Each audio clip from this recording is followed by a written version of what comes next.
Okay, this is our first stop before going to Subic Pink Beach. Ito yung Wag Lagoon. More on swimming the fish, feeding with the fish.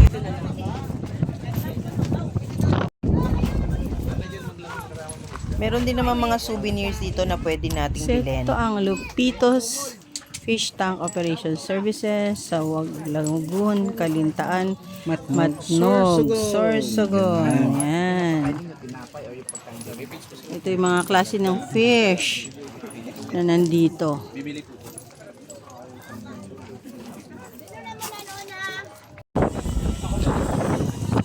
Dito pa lang sa first stop namin, sobrang linaw na ng tubig. Parang gusto ko na nga mag-swimming.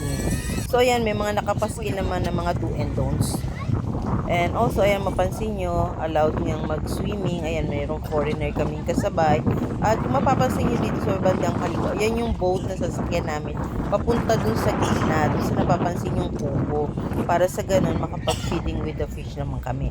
Yung swimming kasi, more or less, mas malapit doon sa parang dalampasigan.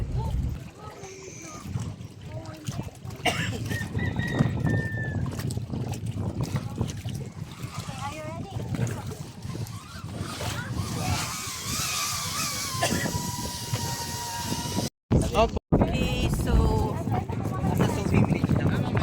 we're Wag Lagoon. So dito tayo yung fish. Tayo. Bawal pumasok. Lasing. Bawal daw pumasok. Ang lasing. Patusok mo parang may unicorn. Oh, dito tayo. Ano ito, manager?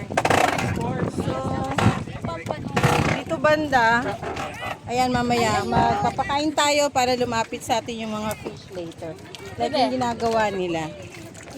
Lalaki ng isda po. Dito tayo. Dito, be. O, dito, be.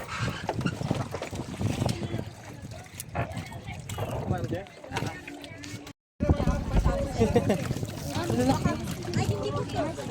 So, itatapon lang po. Oo, mamaya po. So, ayan na nga, 10 kami nakasakay dun sa bangka at meron kaming hinihilang rope papunta dun sa gitna. So, meron na rin kaming dalang fish, hindi ako may mga may isda para sa ganun makapagpa-feed the fish na rin kami. Ayan yung mga isda kung makikita ninyo as in. Sige, sino pa maghahagis? talaga, Ayun. Puntahan sila agad. Oh!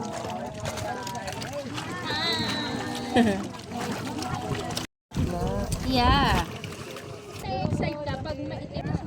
Ay, may blue. Dito sa gitna man.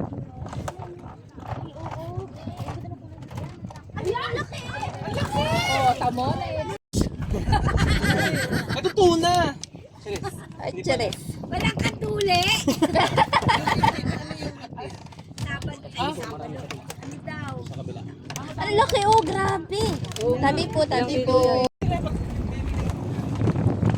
Bangus dyan. So, eto na nga ako, iniikot-ikot ko na yung, pa-circle, parang pa-circle, para makita natin yung iba't ibang klaseng fish. So, kasama natin mga tour operators. Ayan, ito sila nakakulong. Ayan, yung maming. Meng-meng ba? So, ayan, yan yung isa sa endangered species na isda dito, na makikita nyo lang. Dito sa Hi, Wag. Kuya! So, right now, nandito tayo sa, anong tawag natin sa lugar na to? Wag Lagoon. So, ang Wag Lagoon is concentrating on fish feeding tsaka swimming with the fish. So, kuya, ano yung mga do and don'ts muna pag nandito dapat? Ano yung dapat hindi namin gagawin bago pumunta dito? Wag maglo-lotion, guys. Wag maglalagay ng sunblock kasi very organic at natural yung pagpapalaki ng mga isda. So, kuya, charges. Magkano ang bayad pagka gustong ma-experience ang fish feeding tsaka swimming? Pag Feeding, feeding po, 200 ay 200 per boat. 200 per boat. Ilan ang laman na isang boat? Kaya? Maximum. 10 maximum. Pag swimming, magkano? 200 naman per head. So, isa ito sa activity if you're going to Matnog, mag-swimming. So pwede kayong dumaan dito to experience yung feeding. Makikita natin dito yung mga kakaibang mga fish. Dito talaga natural yung pagpapalaki. Kuya, sample ng mga fish na meron tayo dito. Ano yung mga pangalan ng fish na meron tayo? Talakito, Pano, Pampano,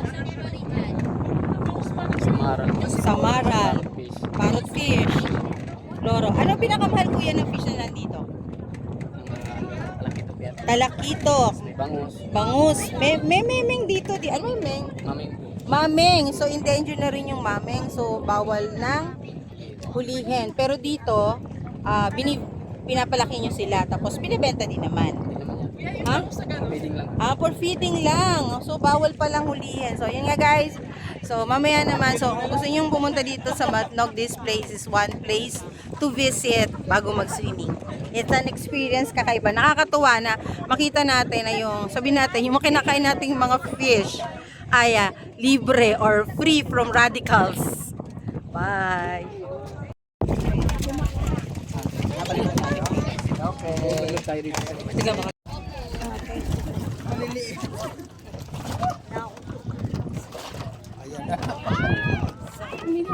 Yan.